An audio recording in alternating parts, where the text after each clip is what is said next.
Le président français a choisi de placer ces célébrations sous le signe du souvenir et du recueillement d'un côté, mais en regardant vers l'avenir, c'est-à-dire tirer les leçons du passé et s'en servir pour affronter les nouveaux défis du monde en insistant sur les dangers du nationalisme.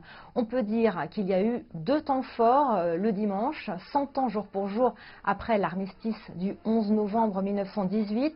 D'abord, une cérémonie officielle avait lieu sous l'Arc de Triomphe avec près de 70 chefs d'État et de gouvernement. On a vu notamment les présidents Trump et Poutine et Xi Jinping, l'un des vice-présidents du 12e comité permanent de l'Assemblée populaire nationale de Chine qui représentait la Chine. Mais vous le disiez, le président français a cherché à mettre en avant l'unité franco-allemande dans ces célébrations. Tout un symbole puisque c'est précisément la date de l'armistice signé par la France et l'Allemagne qui était célébrée. Avant cela, le duo Merkel-Macron s'était rendu samedi inaugurer une plaque de commémoration de l'armistice lors d'une cérémonie elle aussi hautement symbolique dans la clairière de Rotonde où fut scellée la fin de la Première Guerre mondiale. C'était la première fois depuis 1945 que le président français et le chef du gouvernement allemand se rencontraient dans ce mémorial.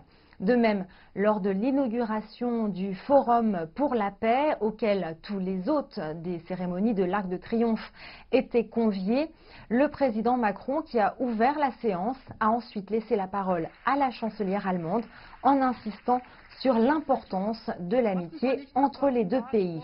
Enfin, il faut ajouter que le rôle de la Chine et de l'Asie dans son ensemble n'ont pas été oubliés.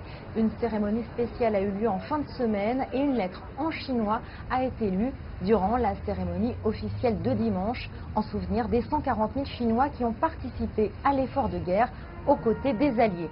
Voilà l'idée derrière ces nombreuses célébrations, au-delà de la mémoire historique, est bien de placer l'Europe comme gardienne de la paix à l'heure où les États-Unis, qui avaient endossé ce rôle jusqu'à présent, semblent s'en désintéresser et jouent la carte de l'isolationnisme.